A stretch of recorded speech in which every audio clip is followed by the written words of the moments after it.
Түркістан облысы, Арыс қаласы, жас натуралистер, техниктер, туристер станциясы. Қосымша білім беру педагогы Бақыт Серғазылы. Бүгінгі қашықтықтан өткізу сабағымызға қош келдіңіздер.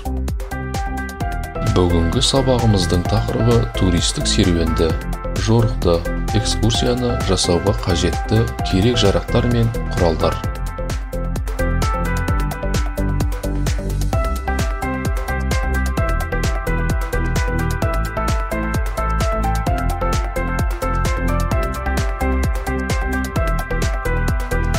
Сабағымыздың мақсаты туристік серуенді, жорықты, экскурсияны жасауға қажетті керек жарақтар мен құралдармен танысу.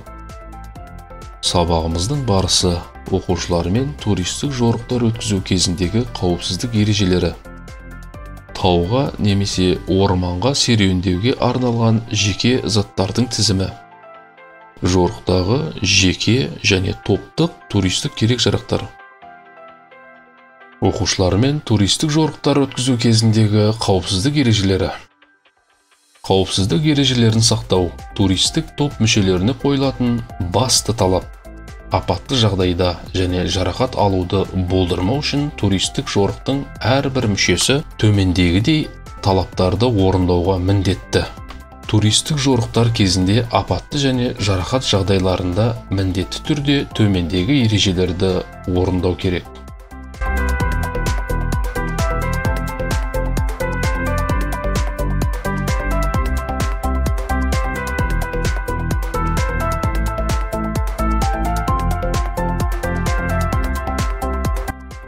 Жорыққа әзірлік кезінде туризм техникасын сақтандыру әдісі және жалпы шынығу дайындығы сабақтары мен жаттығуларына үнемі қатысуы. Жол қозғалыс ережелерін, автомобиль және теміржол көліктермен өту ережелерін оқып, қатаң сақтап отыру. Белгіленген маршрутты жан-жақты зерттеп, дәрігерлік байқаудан өтіп және жорыққа қатысуға дәрігерден рұқсат алу. Жорық үшін жеке және топтық құрал жабдықтарды мұқият әзірлеу.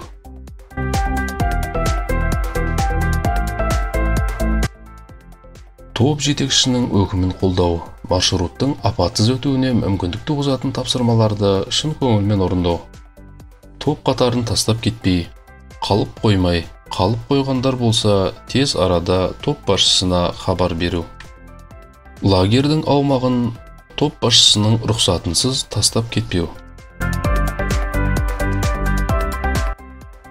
Белгісіз саңырауқұлақтарды, жеміс-жидектерді, су ішу тәртібін қатаң сақтау. Топ басшысының рұқсатынсыз алау жақпайды, отты өшірмей қалдырмайды, жанып тұрған шырпыны лақтырмау керек. Ағаштарды, бұталарды шабуға жол бермеу. Ағаш бұталарды шабу үшін лагер аумағында әдейі алаң жасау керек.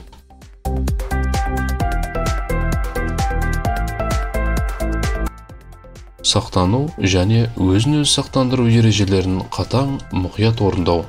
Апат болған жағдайда жоғарғы моральдық рухты, салтты құндылықты, сенімділікті сақтап, тез әрекет жасау. Топ басшысының бұйрығын орындау.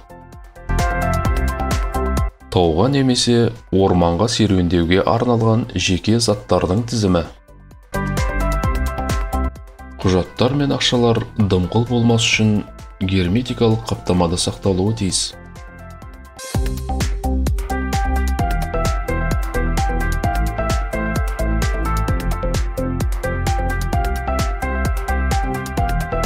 Жабысқақ және серпімді таңғыш. Міндетті түрде ауруларды басатын арнайы дәрі-дәрмектері болуы қажет. Туристік ыдыс-аяқтар металдан жасалғаны жөн. Бірақ пластикалық ыдыстарды да пайдалануға болады. Пластик ыдыстардың бір кемшілігі нашар жуылады және дұрыс пайдаланылмаған жағдайда оңай сынады.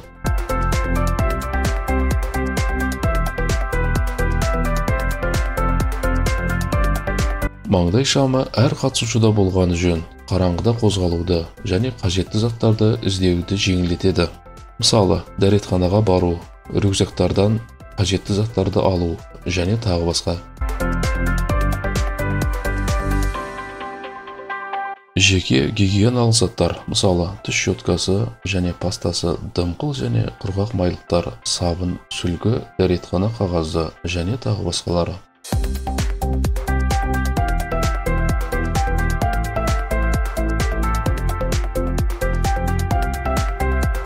Күннен қорғайтын көзілдірік жылы маусымда өзекті, бірақ жорықтың міндетті атрибуты болып табылмайды.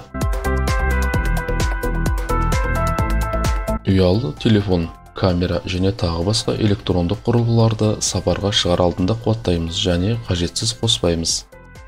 Ылғалдан қорғап герметикалық қаптамада сақтаймыз.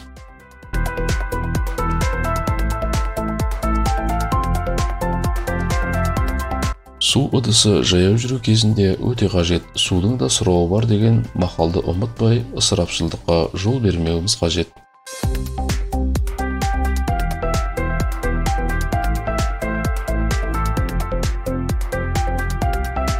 Жорықтағы топтық жабдықтар. Туристік серуендерде ас ішу ыдыстары темірден жасалғаны дұрыс болатындығын жоғарыда айтып өттім. Қазандықтар алып жүру әдетте ер балалардың арасында бөлінеді. Бұл жағдайда қазанның сыйымдылығы топ мүшелерінің санына байланысты болады.